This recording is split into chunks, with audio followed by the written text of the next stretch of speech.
What the fuck is up? You don't need to see me to know we lit. We gonna talk about everything we want to. And right now we be in a poppy. Look at his toes. Woo, woo, woo, woo.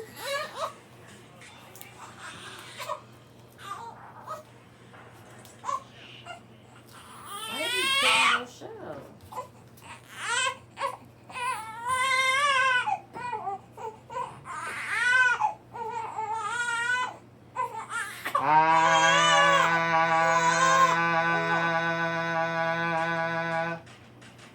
Let me tell you something, guys. The baby get used to your voice. You know what I'm saying?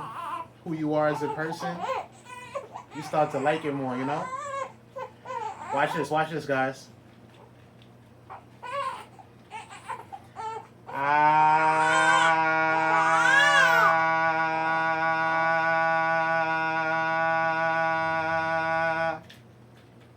And just like that. But yeah. But if you got the type of thought process where your goal is to is to marry a motherfucker or talk to a motherfucker because your focus is, oh, he Japanese, fuck are you on? Like, what does that mean? Hey, give me a bit. I'm gonna keep mommy thing going. Thank you.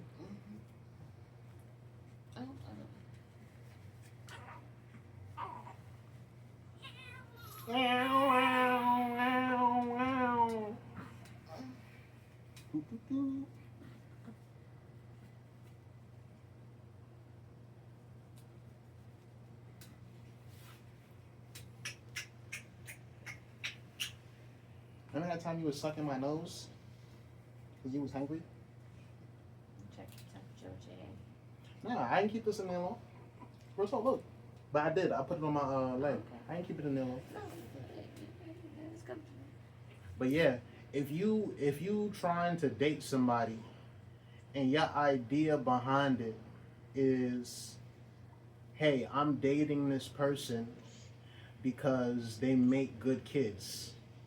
Or you must have been watching Jackie Chan when you were younger and you like the way Jackie Chan looked. So you like, you know what? Let me go find me a Jackie Chan. So you pull up to the hood, you find you a China Mac, you know what I'm saying? A hood nigga that's Chinese. Yo, what up, ma? Yo, you know, however they, he said in the hood way. You like that. Feel me? And make your tekaichi hot, and you like that. And you want him to touch your arigato, blase blah, and give you a little, no, I can't, a little Hiroshima. No, right? You want him to give you a little Nagasaki, Hiroshima, because these are places, right? You out of your fucking mind. You're out of your fucking mind. You out of your fucking mind. And now you stuck with an Asian looking baby, right? And Pop's not home. Why? Because he running the Chinese store for his uncle and his aunt because he got to get bread to buy the next Supreme, the next Denim Tears, the next Hellstars. He's still trying to fit in as the coolest chink. What kind of content are you creating? Why not? You care? This is content. Talk your shit. What do you feel about that? How do you feel about people that say, well, I need a light-skinned dude, I need a Spanish dude, because I need my baby coming out a certain way, as if you control that? So being light skinned does not equate to being attractive. So that's my fucking perspective on that. Just because you light don't mean you look good. You just a lighter skin. Well, you know what? At one point, you had the Chris Brown phase. Like I said, like I told my lady before, shout outs to Bay. Anatasha117 is her channel. She just posted a mukbang recently and different clips, and she's going the fuck up. You feel me? She got hacked at 1 million. So now we starting over, and she's starting authentic. Same for me. You know, follow, subscribe, Forever Fan. Our shit coming soon. Anywho, the light skinned motherfuckers, y'all had the city on lock when I was a certain age. And that was based on mindset. Because young women had the Chris Brown folders. Definitely They was me. right, they had that aspect. So they seeing that motherfucker all the time. And they like, oh, look at that light skinned guy. And this be the same niggas beating y'all.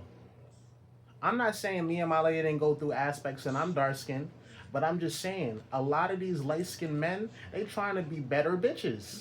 You considered yourself what? Brown skin.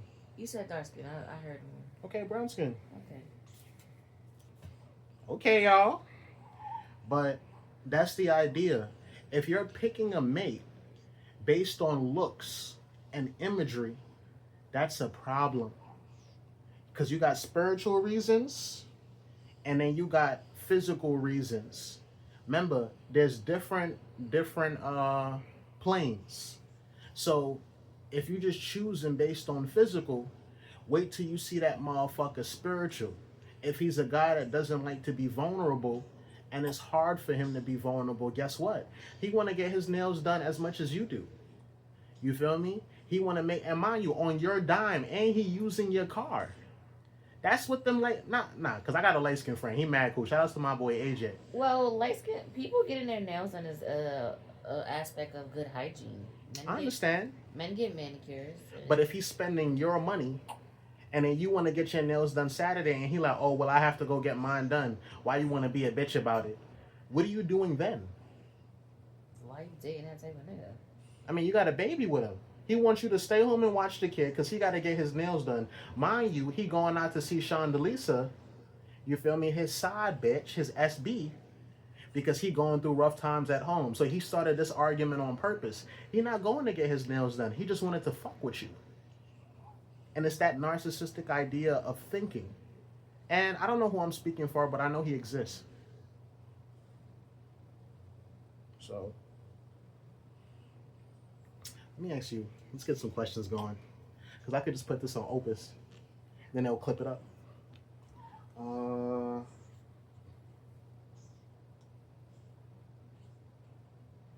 right. Babe, favorite, feel, or question? What was your favorite show at 7? At 7 years old, it's 1999.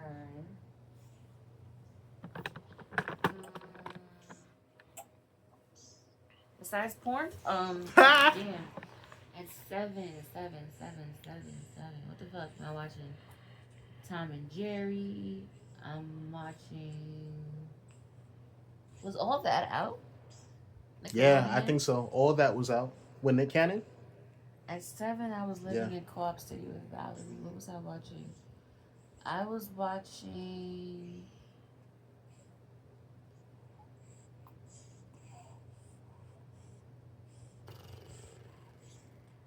Well, I don't know what I was watching. I know SpongeBob was around. I was not watching SpongeBob back then. How about at 14? I'm trying to go Or back. 10. Like, damn, I feel like it was all that, but I also feel like I was watching. I know I was watching Def Comedy Jam. I know that for a fact. I was definitely watching Def Comedy Jam. Right, that's with Bernie Mac, yeah? Little Raunchy, Martin, all of them. All of them started with that. At 14, this is '06. I'm definitely watching 106 in Park. I'm definitely watching. Yeah, 106 in Park was a thing. What was my thing? Was you watching it when they had the guy with the locks? AJ? Yeah, I think so. AJ and Free? Yeah. That's actually when it was a lot more smoother. That was the best one. Yeah, that was the nostalgic time. It was way more authentic back then, I feel like. Right. Then you had Roxy and Terrence, and they got into it on the show. Terrence seemed like he was being a megalomaniac a little bit. Then it was like Bow Wow and that other lady. I stopped watching after a while, unless it was Freestyle Friday. And they had Freestyle Friday was wild. They would have like different guests come on and host them with it too. Like that. When AJ Free was on there, I was watching it like faithfully, like. Yeah. They were more soulful, and then she said I actually looked into this. She said she left the show because what they was offering her, it was like less value. She knew her worth, and then, I don't know if you remember the last episode before AJ left, but they was crying. It was like really emotional, and she was on the phone and shit. Yeah, good times. Good fucking times. Oh, I was watching Rocket Power when I was younger. Rocket Power, Recess. As told by Ginger. Oh, I forgot about Recess. Right. Kids Next Door. Oh, codename Kids Next Door. Pepper Ann, Pepper Ann, Pepper Ann, Pepper Ann, Pepper That's Ann, Doug. Pepper Ann. Huh? No, that's not Pepper Ann. That's Doug. Oh, Doug is dope. Was. I always confused Had the blue guy in Petty there. Mayonnaise with Pepper Ann because I didn't really watch Pepper Ann like that. Pepper Ann, orange hair, glasses. Me and Heather used to love that. Arnold. Arnold was beautiful. Hey, Arnold. Hugger was obsessed with my guy. Right. I still smoke a little weed and watch that too. Hey, Arnold. Right. Yeah, I think I summed up my idea of it too. Let's do another question. Really cansada. Hey, you. Oh. If you're tired, like, don't do too much. What's the question? Give me a feel. Favorite field question. Field. How do you feel about Corinne Steffens? Corinne Steffens. Okay. All right. Corinne Steffens. I first met Corinne Steffens in one of my sessions. And her and Mr. Marcus. Yeah. I remember that DVD. He had the hat on. My brother put that shit on one morning. We was eating breakfast. I was like, "What the fuck is this?" Right. Mr. Marcus. Right. And then I heard more about her coming out with that tell-all book. She was messing with people like DMX. I don't know if R. Kelly was one of them. Diddy. But one thing I'll say about Corinne, the way I feel about her is this. She didn't let that idea of superhead hold her back from being knowledgeable. She was very, Right. You know what I'm saying? And she had a superhead spiritually. You feel me? And a lot of men sexualize ideas of her, and I'm happy that she put that aside, wrote her book, and then did what she did. Because listen, she seems to be a very, very smart person. A lot of times we do things to hustle, and we do things for money. And when we start to see that money coming in and we can feed our kids and we can feed our lifestyle, we tend to continuously do that. Doesn't mean we want to be looked at as a porn star only or just as superhead. It's the same thing with Drea. Like Drea said, your whole card can be deleted. And I think she's correct about that. Your whole card can be deleted once you either accept Jesus or you accept that you was a hoe. And you're doing better. Oh, that's very interesting. So your whole history can be deleted. Of course. If you learned from it. Mm-hmm. You're supposed to learn from your history. You're not supposed to judge yourself for it. You're going to go through ideas of people judging you and you having to stand up for yourself. Either you're going to ridicule and joining with a bunch of critics, or you're going to sit there and understand that it's a phase. You go through ridiculing yourself to get to a space where you actually accept yourself. It's not you versus you. It's you and you. Shout out to Uncle Iroh and Avatar, Last Airbender. What do you feel? I feel like Corinne Steffens was a very assertive female at a time when women weren't aware of their voice. Right.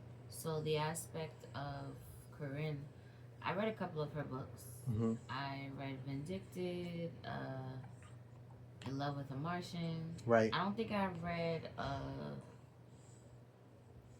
The Diaries of the Confession of a Vixen. I don't think I read those books, but she was very outspoken and very vocal about her journey. Right. And I love that it was her narrative about her.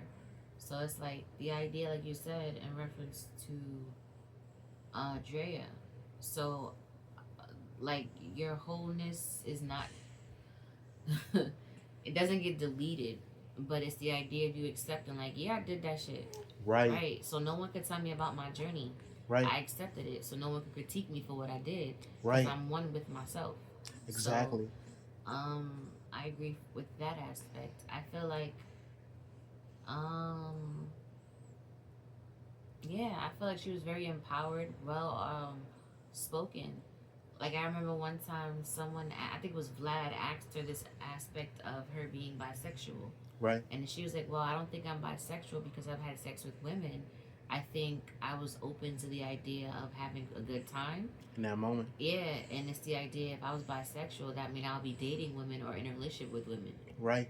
And if I'm just like having fun in reference to being sexual with them, then I don't label myself as bisexual. So I thought Right. that was very amazing for her just to just narrate that for herself and just Right. give her perspective. I've always admired Elizabeth Overstein Right. for her bravery.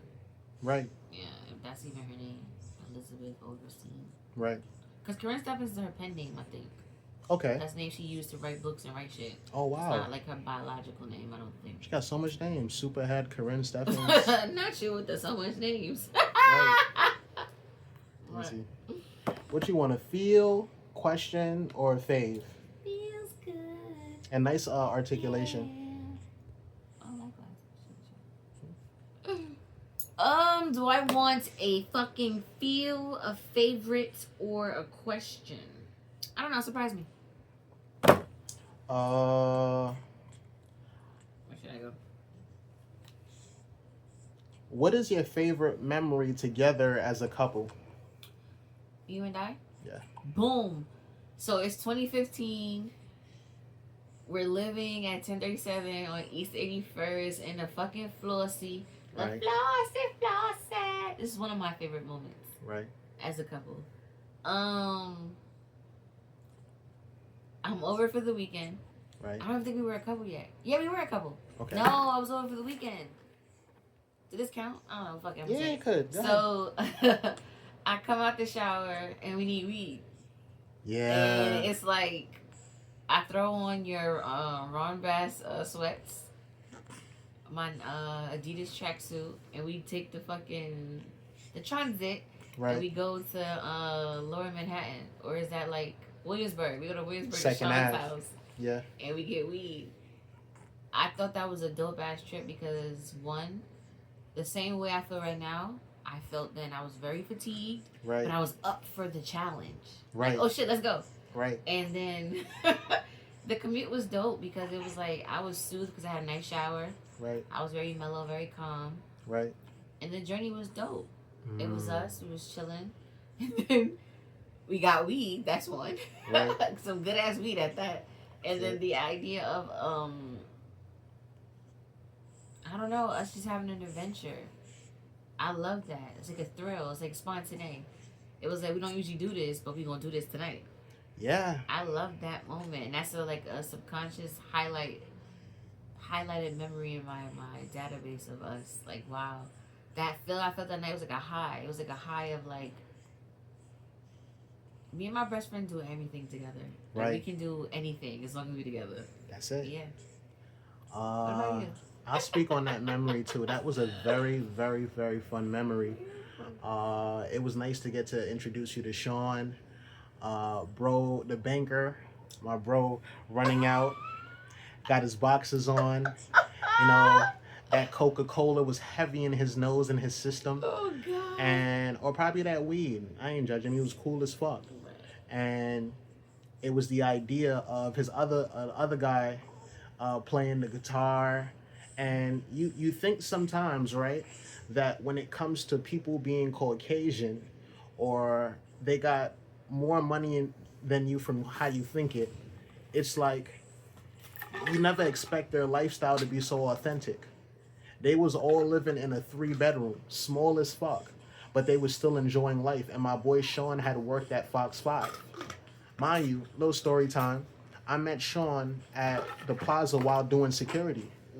The first time I really met Sean, he had took the key from me and did that quick line, Oh, right? And I'm not knocking him because black people do coke too. Feel me? I just posted some crackheads dancing. Drugs is real. You feel me? So Woo! love my boy.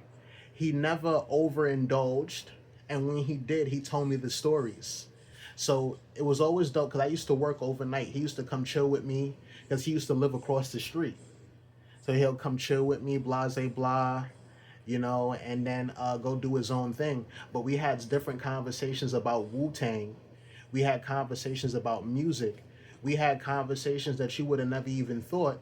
The typical person, they're so used to being in the hood that they only see white people as come ups or racists. That's not all they exist as. Bro even tried to get me a job at Fox 5. He was really like, and I wasn't ready to take that step. My spirit wasn't for me, but it's the fact that he thought about me. You know what I'm saying? That he wanted to cue me in and pull me in. He even was paying for my studio time. And shout outs to Sean. Now he's on his gym journey, killing it like a motherfucker. Shout outs to Sean. But it's a good vibe knowing people like that. And that was a good memory with you. We woke up, went like let's go get some bud. Took the transit, got over there, had fun, smoked some, and it was so surreal. Yeah, so surreal. Uh, Good times, good times. Another good what's a because I have so much memories with you. So I'm picking one. I remember the time I was drunk. Oh, we was in school though. Yeah. We wasn't even dating. You said as a couple. That's wild. See, yo. As a couple. No, tell that story. That is a very that I was interesting. going through so much with a young lady named Brittany, and I kind of did this stuff young. I had turned to those things real young. So when I got kind of older, I wasn't really using alcohol to cope. I already did that in high school. You know what I'm saying? But Babe definitely helped me out. Was my best friend then. Helped me out and guided me where I needed to go. I ended up throwing up in the bathroom. My mom came out. Shout outs to Mr. Stevens, right? And Babe was there for me. She's always been there for me. Always. That's why it's not just one memory. Feel me? Because even then I was thinking of us as a couple. You know what I'm saying? Yeah. So it's like, not from an obsessed perspective. You feel me? Just from a perspective of that idea exists between best friends. You know what I'm saying? So, yeah, very loving.